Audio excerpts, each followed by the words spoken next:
Hello and welcome to the Reasons I'm Broke podcast, bringing you the reasons we're broke every week, ranging from comics, movies, TV, video games, and more. I'm Daniel. And I'm Kelly.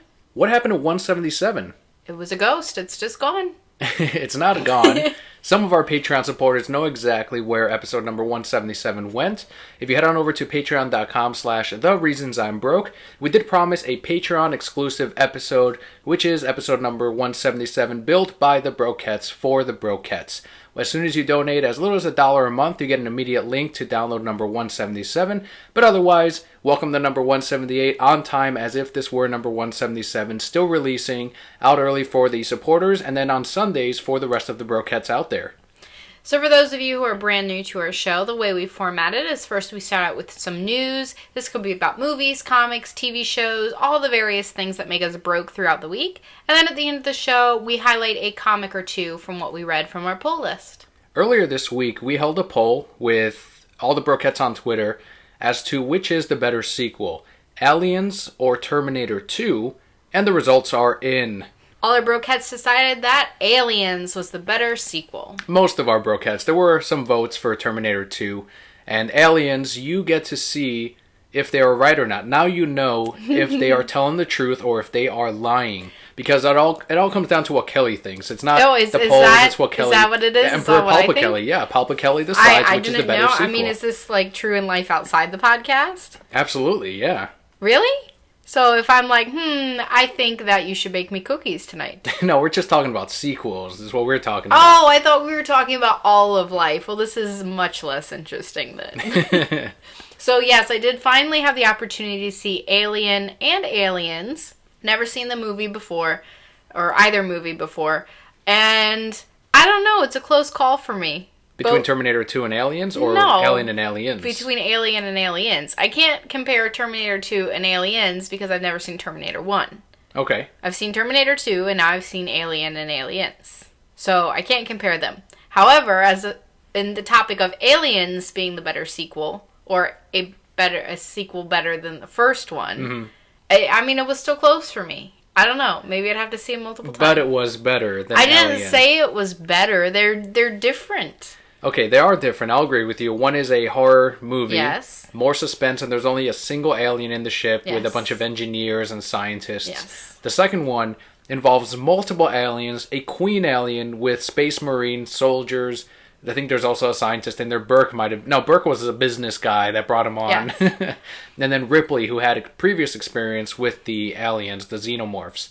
She wasn't exactly trained Marine or anything. At one point, she is being trained on how to fire one of the weapons, and by the end of it, she's a complete badass. She takes care of herself, takes care of the fucking aliens, takes care of the queen, and gives us the best climactic moment from either of those two movies. That fight with the queen alien, and it's another false ending where you think, oh, they got away, but if you saw Alien, you're like, no way, this is gonna be somehow the queen snuck in the fucking ship. I don't know how, it just did, but I bought it because you didn't care. Then you see that fight where she uses that construction forklift machine thing that she goes inside that you saw her use earlier, because she had previously worked on that for who knows how long, because she wasn't going to be given the license anymore to go out into space. And she uses that shit against the evil queen to protect what is her new daughter in this movie. I got so mad because we're at the end and you're like, well, and that's it. And I'm like, no, where's her forklift thing? You're like, I don't know what you're talking about, but I knew. You've seen enough stuff of Ripley and the yellow forklift thing against the queen alien. And her underwears again. And her no bra again. It is not comfortable running with no bra. I don't know why she made that decision. Maybe she's so tough that she can run without a bra. No, nobody's so tough they can run without a bra. Ripley is. Ripley killed xenomorphs. Okay, I could probably kill xenomorphs, but I don't want to be running without a bra. Have you ever killed aliens? Not yet. Then she is tougher. So far, she is tougher in space than you are. I don't know about that.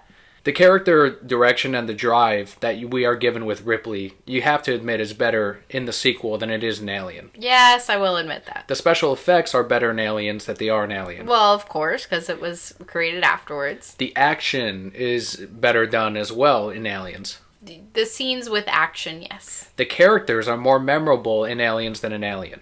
Only that one guy that everybody hated. Not Burke? No, I mean, I remember Burke, but... Yeah, fuck him. I remember the other guy more. What was his name? Hudson. Poor Hudson. Why do you all hate Hudson? I don't know why you like Hudson. Because everybody just hated him. Everything he did was, shut up, Hudson. Stop that, Hudson. What are you doing, Hudson? I'm like, poor Hudson. Because he was the Robin of the alien universe. Okay. He was constantly whining and whining, and he was afraid, and he was a negative Nancy. Maybe if someone came beside him and said, you know what, Hudson, it looks tough, but we're going to make it through this together. Then he wouldn't have been so whiny and scared. Ripley did that to him at least 3 times. No! Everybody just went, shut up, Hudson, we're going to be fine. That's not kind and caring.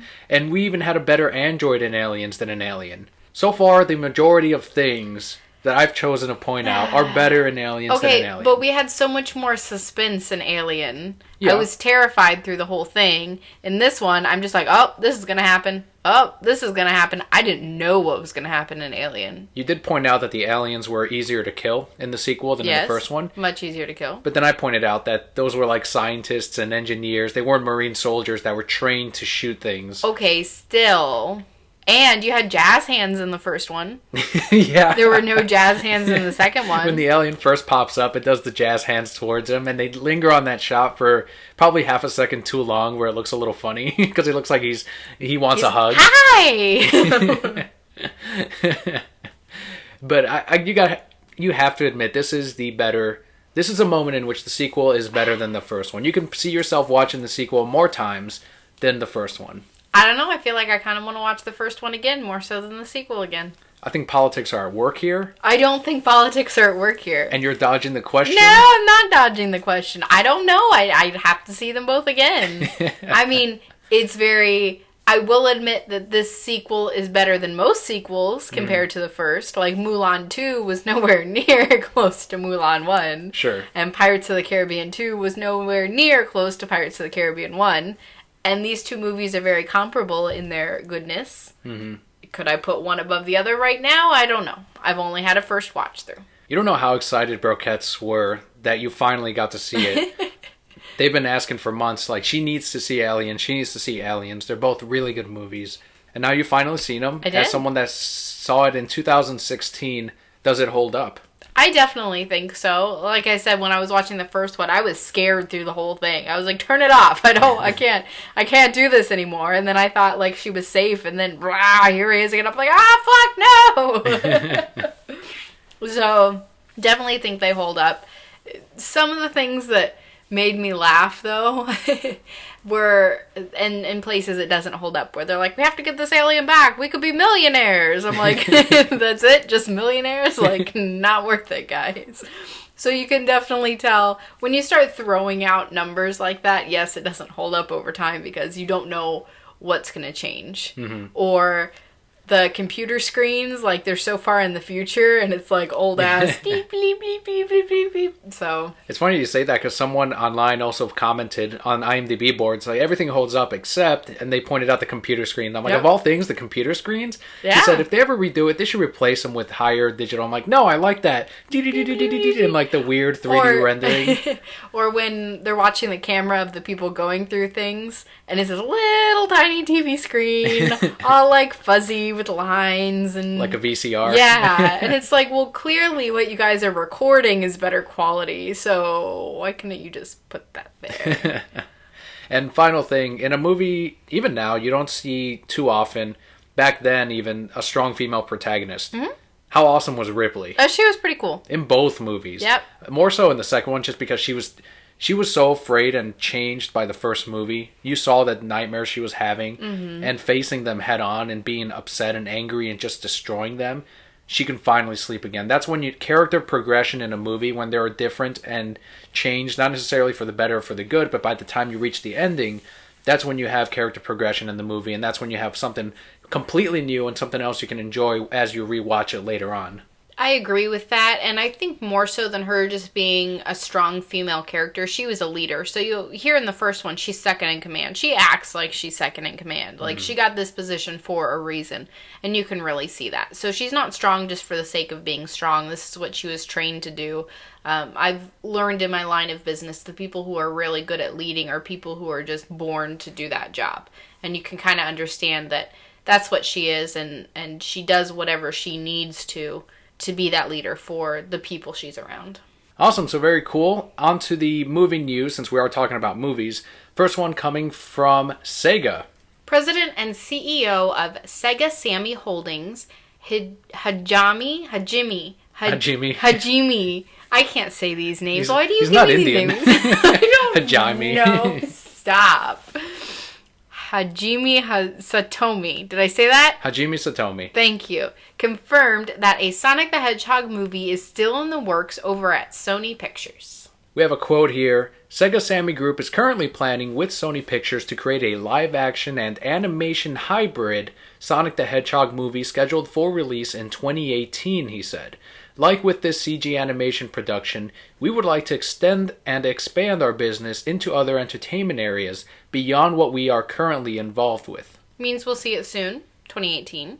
Live-action animation hybrid, that immediately sets off signals in my head as a bad thing. Why? I don't want to see a live act. I don't want to. This should not be like Transformers, where there's humans running around and there's giant Transformers, or even TMNT. I wanted this to be a full-on CG production, like How to Train Your Dragon, like the Pixar movies, with Sonic the Hedgehog. Not with the Sonic Boom characters. Even if you did with those, it doesn't matter. As long as you kept it all CGI and worked on the story, it would have done fine. But live action with CG? Is he going to be kissing a human girl like in the Sonic the Hedgehog video game? Ew, gross! Yeah. I didn't know he did that. He's a hedgehog. He did. That's one of the things that they're like, oh, that never happened. Okay, so you say you're worried about this, but imagine this world. Scene opens. We see a little hedgehog in a cage.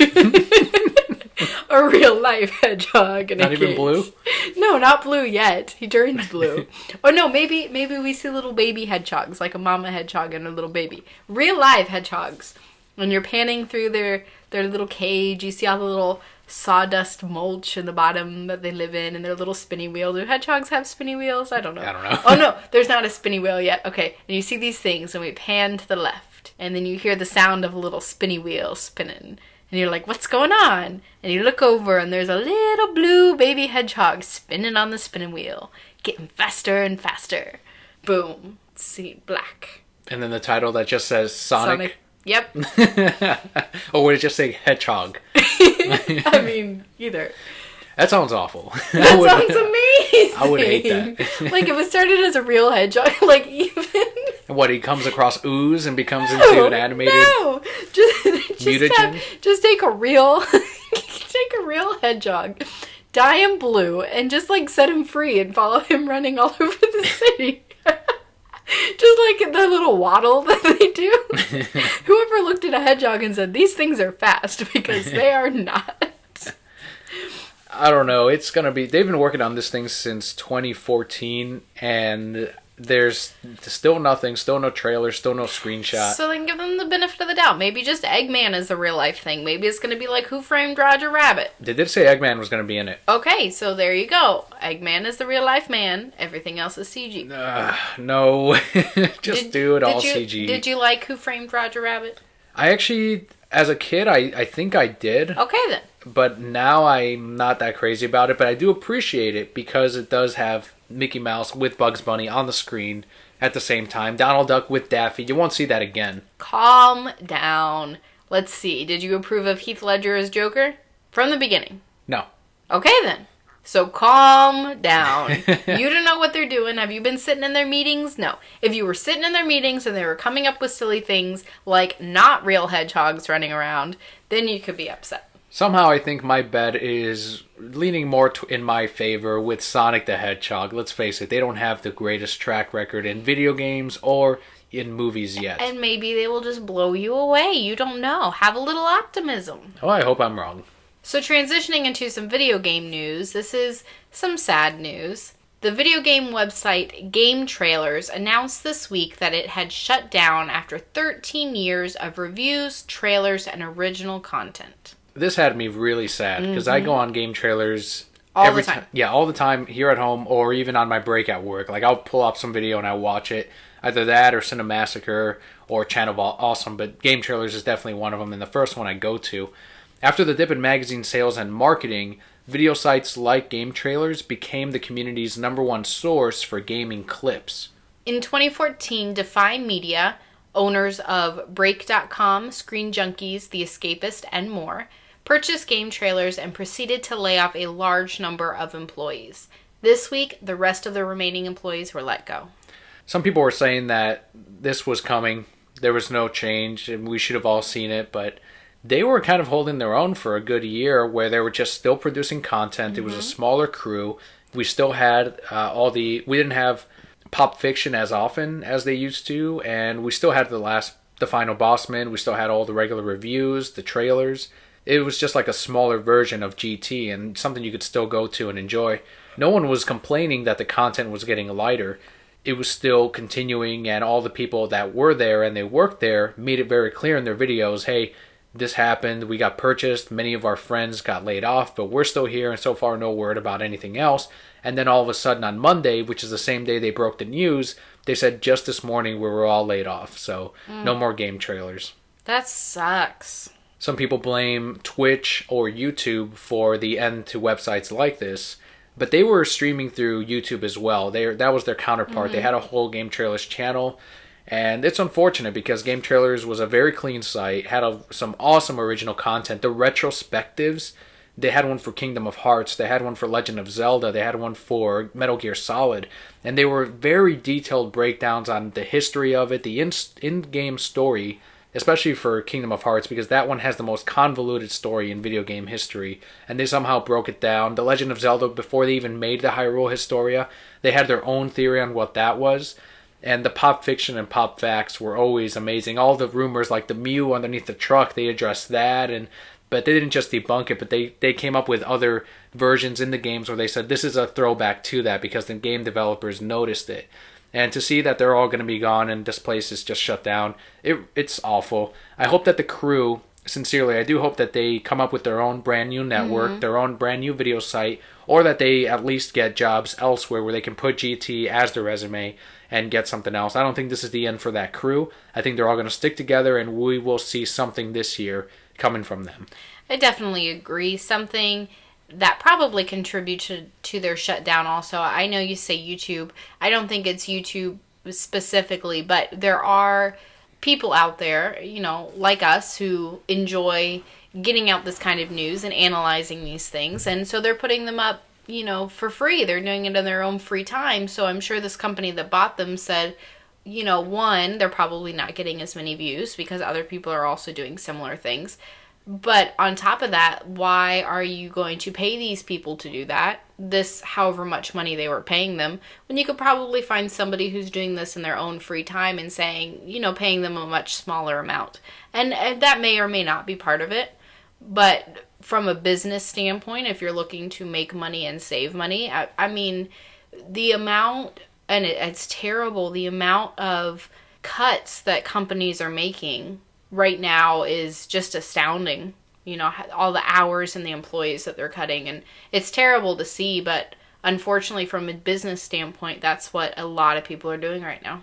The other thing that it may be is GameTrailers is probably not getting numbers like Break.com or Screen Junkies, who are huge as far as video media. So it's kind of like these TV shows that if it doesn't do as well as The Flash, they consider it a failure, or The Walking Dead is considered a failure, Game of Thrones, without acknowledging that this is still a good thing and you still have a dedication of viewers and visitors. So it's a shame.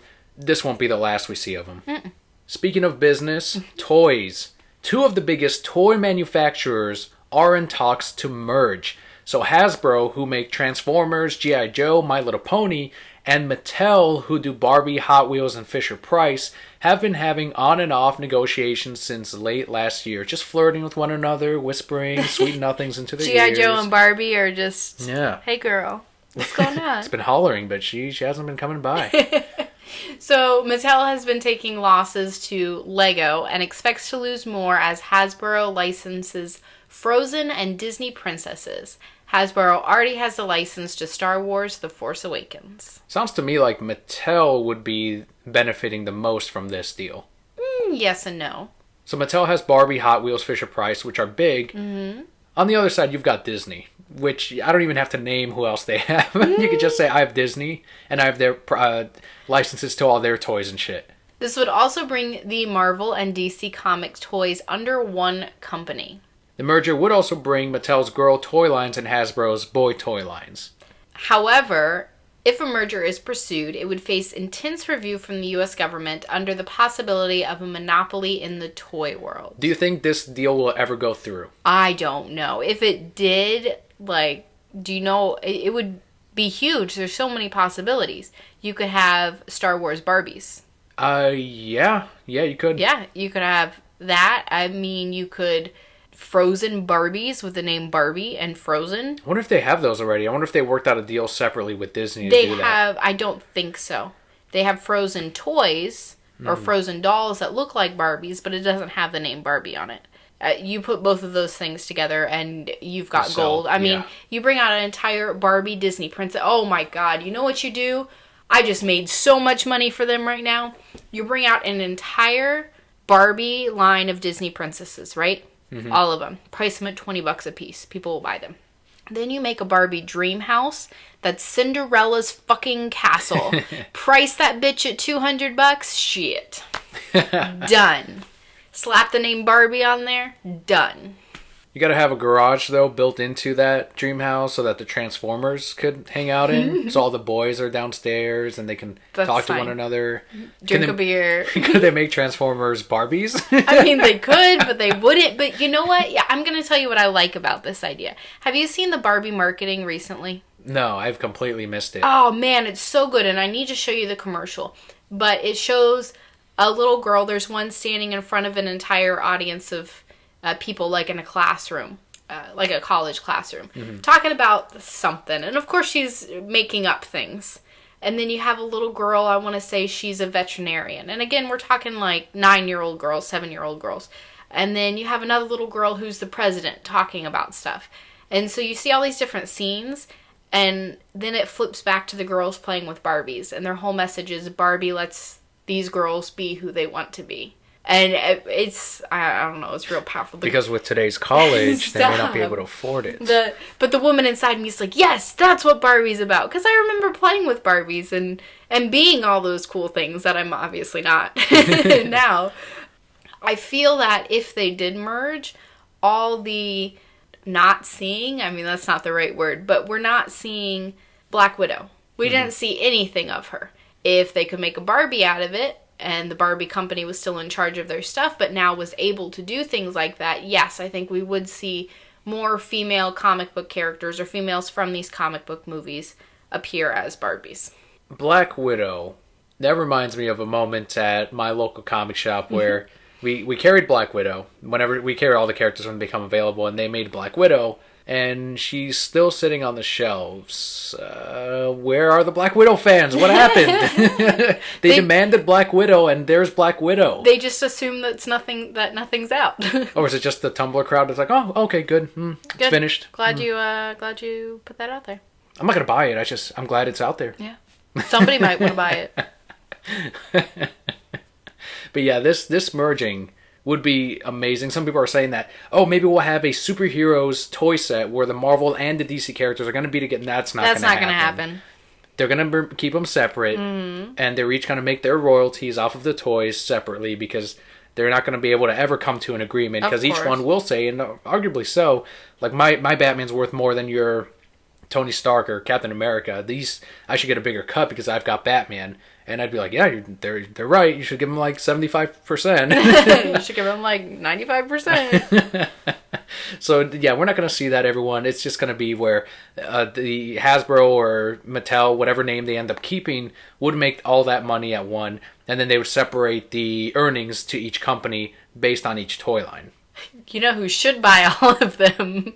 Lego, who has been growing faster than either company. Of course, you got the video games, you got the movies, you got the DC and the Marvel lines. Fun for boys and girls. Awesome. Well done, Lego. Not something I was ever good at.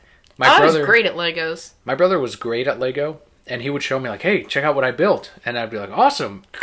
And it would just crack and crumble just by holding it. He'd be so mad. He would be like, damn it, Dan. I'm like, I'm sorry. I don't know. I don't know what Lego is. My brother was great at them too. He used to just he'd buy all these sets and just have bins. I remember 3 or 4 huge plastic bins in his bedroom, and he would just sit there and just make stuff up. It was so cool. I was never that good, but I could build from directions. That I could never even do. Oh man, I was so good at that. Even the Lego Dimension stuff that's out now, they make you build it, and I'm like, damn it, can I pay like an extra $2 to have it pre-built? Because I'm sure I'll just build it for you. I'll lose some piece. No. I'll lose the hand. It'll crumble also. I'm so good at it because it's like, take this little block and put it with this little block, and I'm like, I found these blocks. Perfect. On to a segment, a newer one for the Reasons I'm Broke podcast. We just did Netflix last week. Now we're doing what's new on Hulu for February 2016. These are just some of the highlights. You can view the full list on IGN.com. So we have Astro Boy from 2004, Hannibal from 2001, Braveheart 1995, King Kong 2005, Species 1995, and Gotham, all the brand new episodes. Let me just say it's Astro Boy 2004, Hannibal 2001. Does anyone know why I say it like that? No, why can't I just say 2014 or 2004? Because you don't say for Species, for example, you don't say 1995. You say 1995, 2001, 2004. Okay, but 2001 is harder to say than 2001. I don't know about that. And 1995 is easier to say than 1995. Let me know, bro. Be consistent, brokeheads. Be consistent people out there. 2001 or 2001, but then you also have to say 1997. No, I don't. I can say what I want. I'm a human being. Stop trying to control my life. Some people do look at me weird, though, when I'm like, oh, yeah, back in 2001. I just assume that you're trolling everyone I'm not trolling. And ignore you. I'm used to it now. You understand, you troll people so often that when you do things like this, I just don't even bother anymore. I just don't even bother. Well, I am legitimate in that. I've gotten used to saying it like that, 2003, 2004. Okay. Well, you sound silly. So, Astro Boy. You didn't say it was the year 2000. You said it was the year 2000. 2000. No, that sounds so weird. 2000 is more syllables than 2000. It probably comes down to a syllable thing. Well, what do you call it? We got the 10s, the 20s, the 30s, 40s, 50s, 60s, 70s, 80s, 90s. What are the 2000s? But that's not going to work always because it's not always the 2000s. Sometimes it'll be the 3000s or the 4000s. Okay. It's the O's. 20. Now you got me screwed up. 20 No, that just doesn't make sense. Why can't I just call it the 2000s? And when we get to the 3000s, I'll call it the fucking 3000s. The O's. No, the O's makes no sense. I don't like it. Why can't you just say it like to other people? Why? You need to see Astro Boy. Astro Boy did not do as well in theaters as it should have. I saw it in theaters. I enjoyed it, but that's also because my mom brought me up on Astro Boy. That was a cartoon that she watched when she was a little girl. And when I got to see all that, I got to play the Astro Boy video game, the Omega Factor. It's one of the best Game Boy Advance games you will play, if not the best. So when this came out, it was at the perfect time. I went and I saw it, and I loved it. It's fully CG. It looks great. It could be a Pixar or a DreamWorks movie. And it's now on Hulu, and everyone can finally see it. And I recommend you watch it, too. They kept the character designs the same, and they just kind of updated the story a little bit. I'll watch it if you tell me what year it came out in. 2004. Nope, not going to watch it because I don't know what that year is. Hannibal, not as good as Red Dragon or Silence of the Lambs, but it's there in case people who are watching the show want to go back and watch the movie of the same name.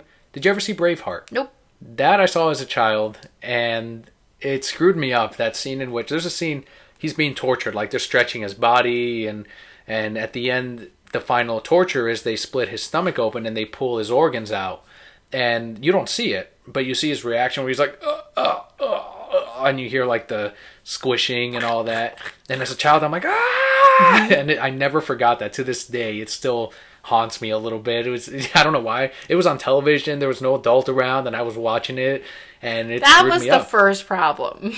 Look, babysitters, not all babysitters care. They'll just put the TV on, and whatever you watch, you watch. No. Sometimes it was Lion King, sometimes it was Braveheart. Whatever was on. King Kong.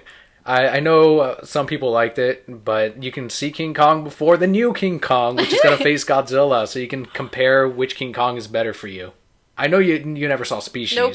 Species was around when I was probably in middle school, and that was one of those movies that it was soft enough to be on regular television, but still not something that you should be watching. So middle school boys everywhere were like, this is on the Sci-Fi Channel and it's not porno enough to not be on the Sci-Fi Channel, and it was just enough for middle school boys everywhere to watch. It's this alien that seduces this gorgeous alien.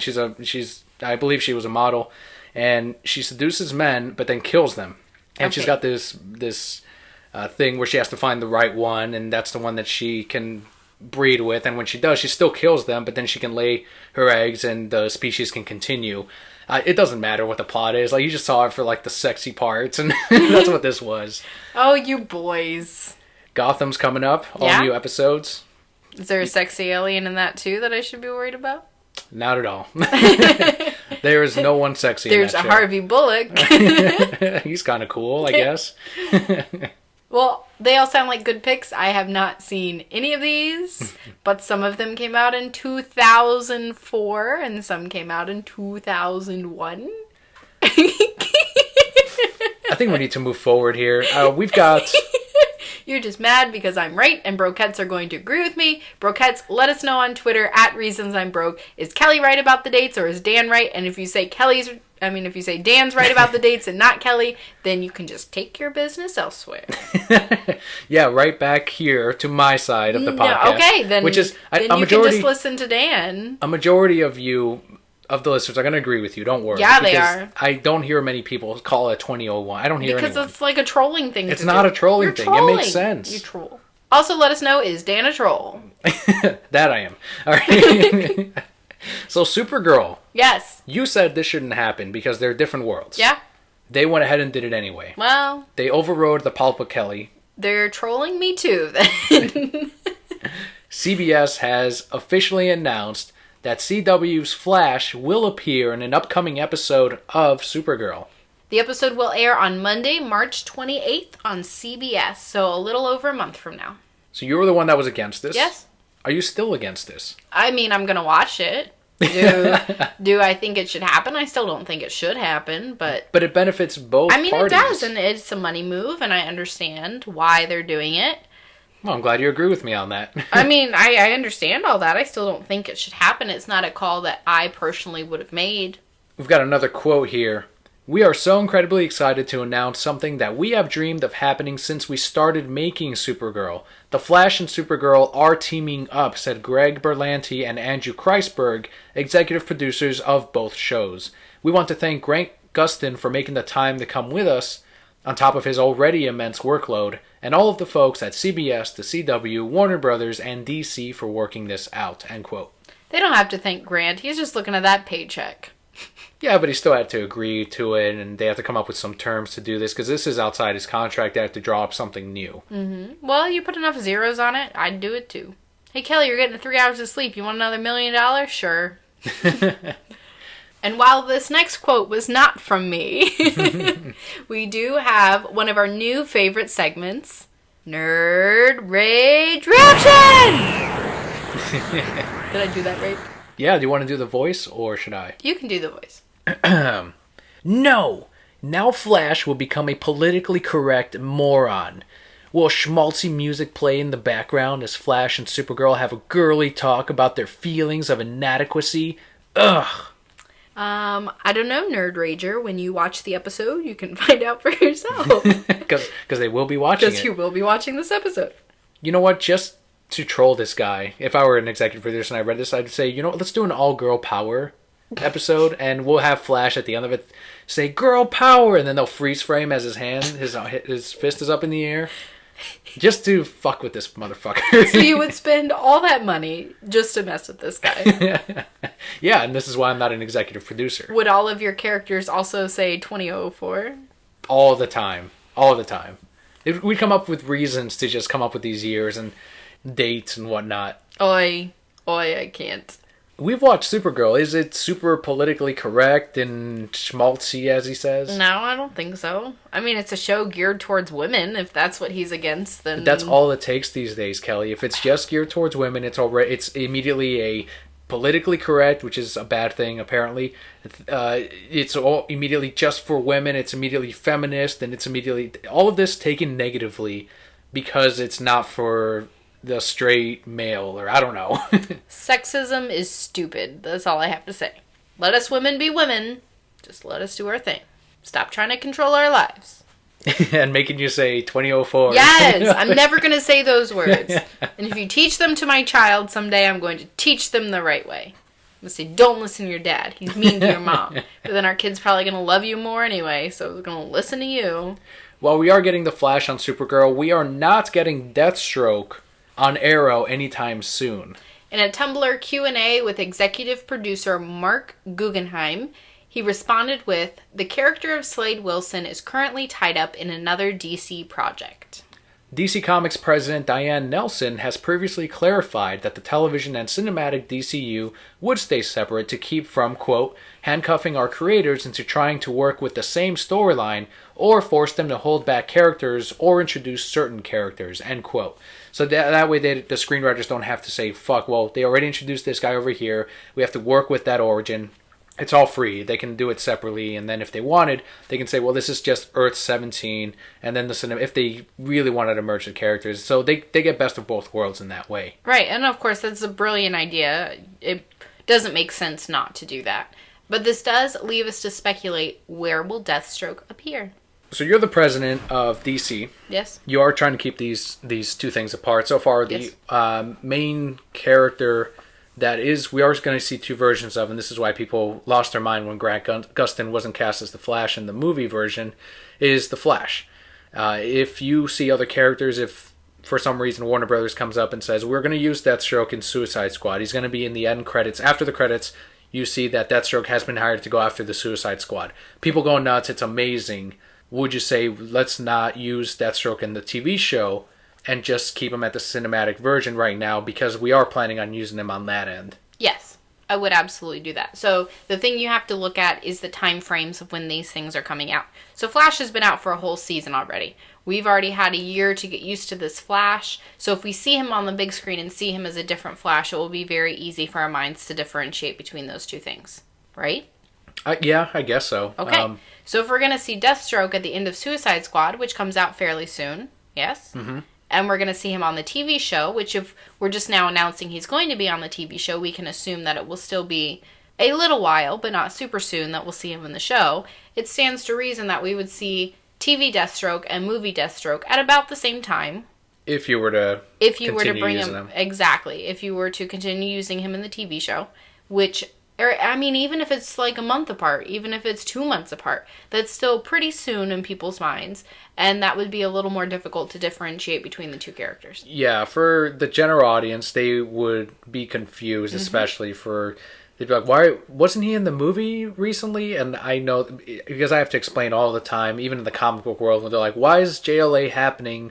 Why is it Jim Gordon, but then the Darkseid War, it's still Bruce Wayne? And I'm like, just look, this is why. This happened before that, and who cares? Just enjoy the fucking stories. But people have to if something conflicts, it bothers them, and it will forever continue to be a blockade in their head and won't make sense. So yeah, if you keep them separate, people won't get confused, because they will, believe me. Just because you and I and the listeners can differentiate this television Deathstroke and this is movie, most people won't. And it's just a marketing and a business move. Mm-hmm. Keep the characters separate.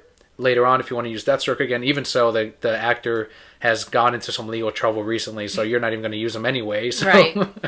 No, I'm not upset about this decision at all. I think it's the right move. And we did mention Suicide Squad earlier. That was pure speculation. There's been no confirmation of Deathstroke being in Suicide Squad. But that was, you probably share the same guess. That makes sense that Deathstroke will appear in Suicide Squad, maybe Batman. Although we're hearing rumblings that the Batman solo movie will be the Jason Todd story.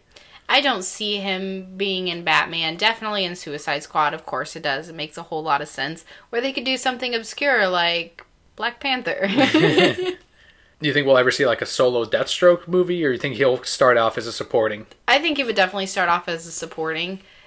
I don't know, it'd be cool to see him in a movie with Raish, like we saw in that animated movie a little while ago. Is that ever going to happen? No, but it'd be cool. I still think that's weird that Deathstroke was a member of the League of Assassins and he was mad because he didn't get the throne and he didn't become the new Raish. I mean, okay, you want to do a cool movie, let's go back in time, let's follow Bruce Wayne working with the League of Assassins, learning to become Batman. You have Ra's al Ghul. I guess the love interest could be Talia, whatever.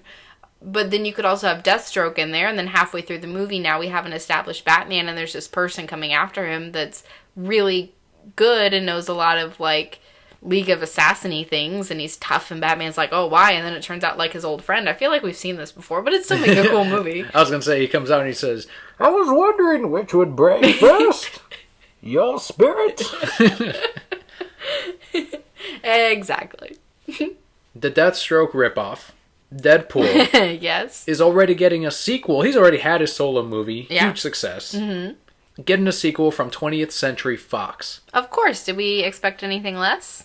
I didn't, but 20th Century Fox is also the same studio that before Fantastic Four came out, they said, yeah, there's going to be a Fan Four Stick 2, and then it did shit, and they said, oh, we're canceling this immediately. Okay, well, Deadpool is going to do really well. Yeah, no way. We know that's going to happen. Director Tim Miller is expected to return along with writers Rhett Reese and Paul Wernick. We'll have a review of Deadpool 2 hopefully next week for the next episode. We're going to try to watch it. We don't have the free time that we did, say, a month ago, so things have changed on our work end. But we're going to try to give it a shot and try to watch it. But in the meantime, enjoy your brochettes. Let us know what you thought. So something really big happened in this country this last week. This past Sunday, to be exact. Many people came together as one in harmony over bowls of guac and chicken wings. And plenty of bandwagoning. BT dubs, I would like to talk about the bandwagoning for just a second. We're talking about the Super Bowl 50, guys. So a lot of people are saying that a lot of Denver fans are bandwagoning. However, I saw something on the internet that said Denver, every home game has been sold out since 1973. That was good. Yes, there you go. See, not that great, is it? It's the Cubs reasoning. Like, Cubs fans are all throughout the country, so whenever I see if the Cubs fans were to make it to the World Series and I saw a shit ton of Cubs fans here in Florida, that wouldn't shock me because I know they're out there. And I know several friends here that are Cubs fans, and they're from Florida, if not from Illinois. But for Denver, I don't know anything about football. I don't watch too much of it, aside from what Purple Swordfish puts up on YouTube.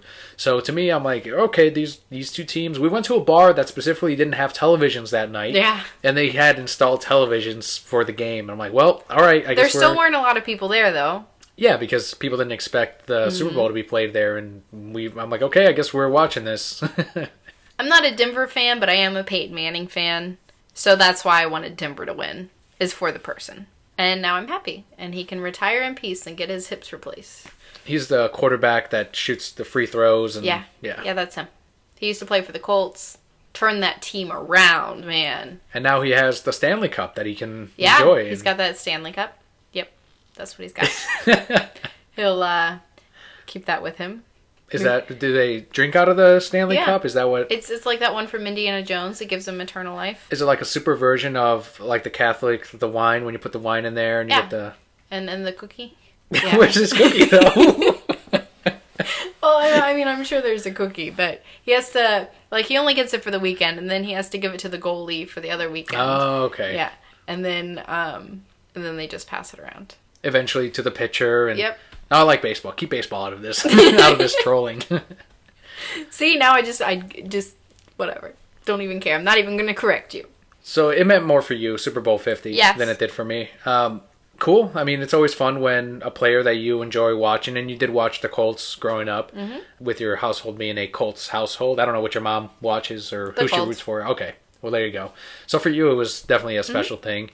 To me, it was just two teams playing, but I also wasn't like that guy next to you at the bar who was just playing on the phone and trying to bring down everyone's good time. He was sitting there on his phone, and then something big would happen on the TV, and he'd be like, "Oh man!" And then nobody would ask him like why he was upset, and he'd go, "I just lost Tetris," which he wanted. That's what he wanted. Yeah, someone to turn over and be like, "Oh, are you a Panthers fan? What's going on?" And that's he wanted attention. And then at the end, when like the game was over and everybody was cheering, he was like, "I need a celebratory drink."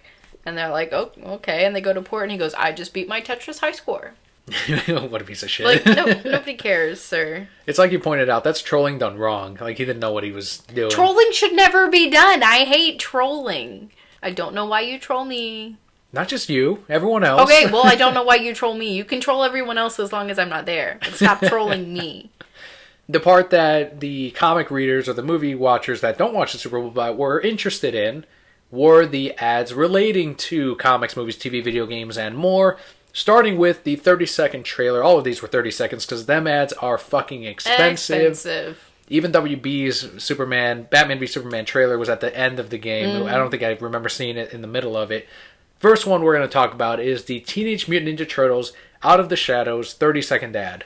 So like we said, yeah, it's very, very short, but I think it's everything that we expected to see in a TMNT ad. Yeah, take that however you may, like good or bad. I know people are way more excited about the sequel than they were the first one. I think the shock of the Turtles looking weird kind of wore off on a lot of people. And now we're seeing the other characters that are brand new looking way more like their cartoon or comic book counterpart. The biggest reveal being, and the one that I thought looked fucking astonishing, was Krang. Looked amazing. Looked straight out of the comic book. There he was on the big screen. Awesome. Shiny visor and everything. And then we saw a little peek at Krang himself. In his belly. Yeah. That is going to be so cool to watch. I would be so funny if I were Krang. So I'd have my big robot self, like, wearing a trench coat. And every time he was talking to people, I'd be like, I'm in his belly. Hello. I'm here in this belly. And people would be like, oh, what's going on? We also got a peek at the Technodrome, which is floating above a city and kind of breaking off and transforming. You said that people were upset because it wasn't on the ground, but if that's all you're complaining about, that's not that big a deal. The fact that the Technodrome even made it on, I know we have the Krang, but still, that's pretty huge. And who's to say that it won't eventually? We saw that it does change in some way. Maybe it'll transform into a tank version that mows down buildings. Who knows? But even if it doesn't, you got the Technodrome in a TMNT movie, Rocksteady and Bebop, and now a very much realistic, I guess I should say, or authentic looking Krang. Next, they also showed the trailer for X-Men Apocalypse. This one got me the least excited of the bunch. They didn't show much. It was mainly... I mean, maybe you got an updated look at Apocalypse, but that's all I could really think of. I mean, everything else in this trailer was sort of bleak, and just the mutant Magneto yelling a lot. I think we saw Psylocke. I don't know. You saw some people. I get it, again, that they only had 30 seconds. It felt like they were trying to shove a lot into this 30 seconds. I think it would have been more powerful if they just picked one or two things maybe to touch on for a little bit longer to either build that suspense or that, worry. Because all it was this. And I'm like, well, things are happening there. Yeah, it was more of a commercial like, oh yeah, that movie is coming out. Right. More than anything else. Just to help remind you that it was coming out. Exactly. Not worth the $5 million. We also did get a Captain America Civil War trailer, which was more of the same also. Not much different. Maybe a shorter version of the official. We got some new content, but nothing too big. Very much like the X-Men Apocalypse one. But on that end, they don't really need help. The Marvel Studios compared to X-Men, which is still going to do fine, but I think people are going to still see Civil War. They could have not made an ad and they would have been fine. Marvel looked at the bottom of their shoe and found some money. They're like, put this on a Super Bowl ad. Then what is Disney compared to that Marvel person that just has money off the bottom of their shoe there? Disney looks at the bottom of their shoe and sees all the Marvel money, and they're like, guess this is a little more. And we also did get Batman v Superman Dawn of Justice Turkish Airlines fake ads. Well, they were real ads, but they were telling you that you could visit Metropolis or Gotham, and there were 2 30-second ads. I thought that these were actually really, really cool because it's like those typical... What's that one ad that's really weird? Like Korean Airlines? Just one of those things where it makes you want to go on their planes and want to go to these exotic destinations. And, of course, we get to see Bruce Wayne and Lex Luthor in them, which was awesome, talking about how they rebuilt the city so now it's a safer place and you can come there. And then you got the girl in the hotel looking out the window smiling. And I'm like, yes, I would like to visit See local celebrities. Thank you. Yeah, I like the ads as well. I thought they were clever. Mm-hmm. The Gotham City one was at night, which makes sense. Of course. You got way more of Ben Affleck as Bruce Wayne. Mm-hmm. I saw one of the comments underneath the video that said that was not Ben Affleck, that was Bruce Wayne in that ad. So That's they awesome. really bought it that it was actually Bruce Wayne and not just Ben Affleck walking on the green screen streets of Gotham. Of course. So, and then you also got more dialogue with him too, in which he says, "I've helped build Gotham and bring down crime in the city," and then you get a shot of him overlooking the city, very Batman-like. More importantly, Ace Chemicals. Yep. I don't know if that's going to be in the movie at all, but it was a nice little nod to some of the bigger parts of Gotham City. On the Metropolis end, it's Lex Luthor telling the people of the world, because of this ad, that he and his company helped rebuild Metropolis after what happened in Man of Steel. And then you do get a shot of Superman flying through the street, and the people and all their papers and plates flying all over, and they're like, "Oh!" Exciting. And then also a shot of the Superman statue before it eventually gets defaced in Batman v Superman. Overall, I did, like you said, think they were very clever ads. It was smart of Turkish Airlines to team up with them, because I'm sure they split the bill. But now I kind of want to fly Turkish Airlines. I now know that it goes to more countries than any other airline in the world. If they will give me a plane to Gotham City, I will take it. Warner Brothers being the underdog here in the superhero Marvel, or the superhero universe, might as well call it superhero Marvel universe, because Marvel's dominated it so much. It has a hill to climb, of course, as far as people, because they're going to be way more critical of Warner Brothers and DC with their movies, because this is the big step into, this is going to be what truly kicks off the DC cinematic universe. So we have our second Nerd Rage reaction. The spots aren't funny or exciting. The dialogue in the Gotham one feels stilted. I'm no Affleck fan, but he can do much better than that. And the Metropolis is open for business line makes no sense unless A, saw Man of Steel, and B, knows the controversy surrounding the film. I'd give the marketing department a B-. B-, I was like, oh shit, that's pretty good. Yeah. Like, that's more than passing, so... So I guess you weren't awesome. that mad about this. Still in the top percentile there. B-, so that was better than the X-Men Apocalypse one. Yeah. Obviously. I love that, this little Nerd Rage reaction, because there's so much here that you're like, wait a minute, what? Not a fan, but he can do better than that. So he knows his better works and performances, and then on top of that, he gave it a pretty decent grade, in spite of the fact that he doesn't like... The one thing that I stuck with me is that he said it didn't make sense unless you saw Man of Steel.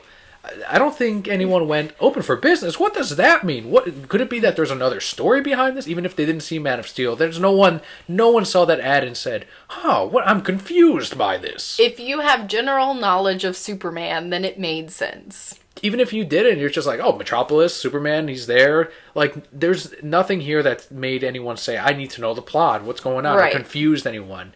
That's silly. And my mind didn't even jump to Man of Steel when I saw this. Like, when they said open for business, I didn't think back, oh, right, it was closed because they destroyed all those buildings. I'm like, yeah, some shit goes on there, and Lex has done a lot to rebuild it. That's cool.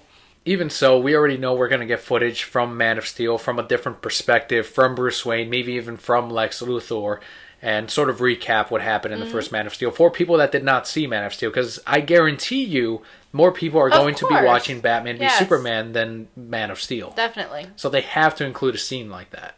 And they will. We'll see it soon. We're like a month away, right? I'm so fucking excited. God, I can't wait. And I've also reached a point in which I'm now a little bit worried, since we're so close now. I'm like, oh man, what if this isn't as good? Because Man of Steel I was really psyched for because of that amazing trailer that they put together. It's the one where it ends the shot of Superman, like, it was the first teaser. Yeah. Where he's flying off in the distance and he breaks the sound barrier, like, and that was the last shot. I thought it looked so well shot and well crafted. I'm like, this is going to be so good. And then you get the end product, and I was disappointed because I hyped it up so much for myself. Not even being a huge Superman fan, just being a good, like, that trailer showed me a better movie than what it ended up being. Now seeing Man of Steel over and over again, I know I appreciate it for what it is. I'm like, okay, I get it. I know what it is. So for Batman v Superman, I'm trying to not let that happen again.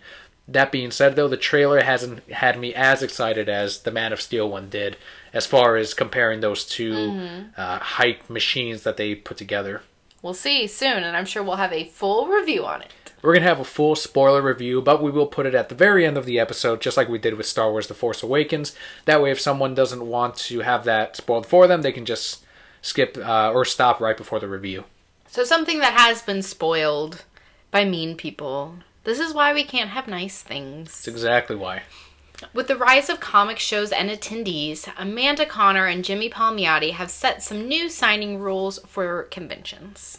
Jimmy Palmiotti put this out on the internet. Quote, "From now on, at cons, Amanda and I will be signing up to 5 books for free. After that, it is $2 a book.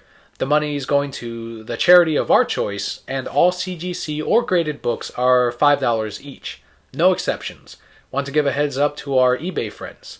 We both agree that part of the fun of the con is getting to meet you, so 5 free books and a wonderful conversation while with us is a good deal, no?" I think that's a great deal. Obviously, they're doing this because people are jerks and get a billion things signed. We've seen it when we've stood in line and they just have 50 things to get signed, and it's all the same thing. And, they're just going to turn around and sell it on the internet for a profit. They'll have a short box that they have on like a little pulley thing, and it's just tied together, and they'll have their short box, and they'll put it out there. And you even see the creators sometimes, they're like, oh, God. And some of them don't say anything, and they'll just sit there and fucking sign all of them. You have people like Dan Slott, however, who say, I'll sign 5 of them, and then you got to get back at the end of the line. Oh, that's smart. And that's cool. But for Jimmy and Amanda, they're saying 5, and then you have to pay. So that's going to discourage a lot of these speculators or eBay people from paying, because they're like, oh, that's part of my profit. I'm not going to want that. Cool. So leave that for anyone else. Or for people that aren't going to sell it and still want it CGC'd but want it graded and signature series, they can still get that. So people that don't mind paying because they're going to keep it anyway and not flip it, course. Who gives a shit? They're more than, especially to Jimmy and Amanda, give them donations even if you're just getting the free book signed. I'm sure, especially with something like Suicide Squad coming out too, they're seeing so many people get these Harley books signed. And I'm sure it's exhausting and it must be frustrating, to sign these books and just see them go up on eBay for just tons more and, realize that they were just kind of using you in a way. They didn't really care about your signature on there. Well, that's why Amanda doesn't do the sketches anymore at conventions. The last time they did it, this guy promised this isn't for eBay, this is just for me and my collection. And Amanda did the sketch, and they found it on eBay that very week. So this is why they have a very strict no sketches from Amanda Conner. You can get her prints, and she'll sign those happily for you. And she's amazing. She's a very nice person. So is Jimmy. But now they're getting so much traffic from the Harley Quinn book, and like you said, with Suicide Squad coming up, they're inevitably going to get even more lines at conventions. I remember when the lines were maybe a quarter of what they are now. Then as the Harley book has gained way more and more traction, you have higher lines, and as the character's gotten hotter as well. I saw a guy that wanted to get Batman Adventures number 12, and I was in line right by, and I'm sure some brokettes out there that I saw them at MegaCon. Bobby too. He might have even seen him, or Mark. He was at the CGC booth. But this guy wanted to get Batman Adventures number 12 signed by Jimmy and Amanda, even though they're not the creators of Harley Quinn or involved in that book at all, just so that he can have the only known copy of Batman Adventures number 12 signed by Jimmy and Amanda. He took it to the CGC booth, gave them instructions to put that on there, and I was there when he picked it up, because he was still at the fucking booth complaining because they didn't put it on the label that he had the only copy of Batman Adventures number 12 signed by Jimmy and Amanda. And I told him, but you ruined the book, dude. This has no one's gonna who wants a Batman Adventures 12 signed by no one that worked on the book? I wouldn't want it, but how can he say it's the only one? Like, I could go over and get that done right now, and then now there's 2 of them. The guy was crazy. He was insane. Out of his mind. I don't think he understands comics. Maybe it's just a headline thing that he could put on eBay. The only known copy, and it says it right there. As long as he sells it, he doesn't give a shit. Then that's why he's doing it. Yeah, but then he's not going to sell it. Who in their right mind is going to buy that? Another speculator. He's selling it to another speculator. You guys are crazy. So yeah, even if, like I said, Jimmy and Amanda, we've met them several times. Wonderful people. Even when we're not getting stuff signed, just to say hi to them. We should just go hang out with them sometime. Just call them up. We should. Jimmy, Amanda, we want to go hang out. Even this last time, reasons I'm broke. I'm like, oh, geez, come on. Stop. Oh, this old thing. He's like, you tweet me enough. Jesus. You could stop sometime, No, they're absolutely great. And if you ever get the chance or the pleasure of meeting them, definitely do it because they're the best. So that does do it for our news. That was a lot of stuff, a lot of really cool stuff. A lot of great stuff, yeah. That we had this week. But before we get into our single comic book review that we have for you guys, we do want to give a Patreon shout out of the week. More people who are the best. Yes. This week it goes to Christopher on Twitter at The Irish on Fire, and also Lourdes and Katie. Yes, thank you guys so much for your continued support, and we hope you're enjoying your exclusive podcast that came out this week also.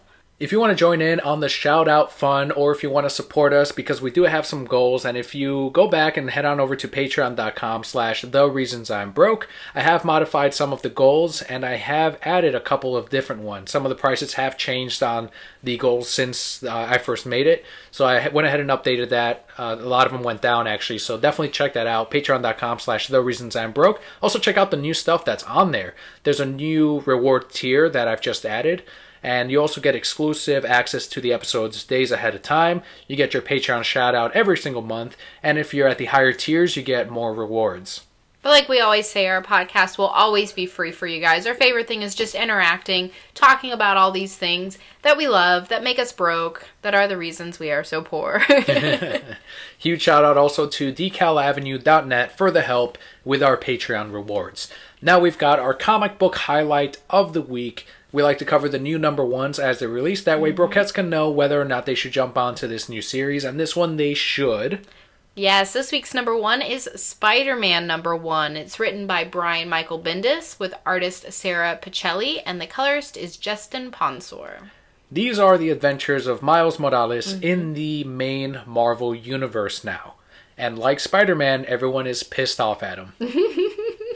Poor Miles Morales. I really, really enjoyed this book. A lot, actually. I don't know what I was expecting from it. But I will say one thing I enjoyed the most was the art, which is weird because I never notice art. Same creative team as before with Miles Morales, so they kept it going. And I know Brian Michael Bendis got especially excited to do this book as he was writing it, because when they came out with the news that Spider-Man was going to be in Civil War and that Disney and Sony were teaming up together to use Spider-Man, he was thinking, oh my god, all these people are saying Miles Morales. That's huge for me because that's my creation. That's my baby. I'm definitely going to use the best thing to come out of the Ultimate Universe. So now he's just ramping it up with these issues, and this is starting off with a bang. If you are confused as to why Miles' mom is back, that goes back to the Ultimate End story and also to Secret Wars. So if you want those answers, check them out. But otherwise, I'm personally happy that there's that reworking as far as that family relationship. Especially when you see his dad talk to Miles. There's a deeper understanding there among those two. Yeah, really, really great. We definitely recommend that you pick it up. If you're a fan of Miles at all, or even if you don't really know anything about Miles, he's a great character, a lot of fun. I think he's very relatable to adults and younger audiences as well. If you're even a fan of Spider-Man, this is very much has the same themes and same points as a regular Spider-Man story. So definitely check it out. Spider-Man number one, very good comic to pick up and jump into. And guys, that does do it for our podcast this week. We just had the one comic book highlight and of course all the news. It's what we're great at. Hope you enjoyed.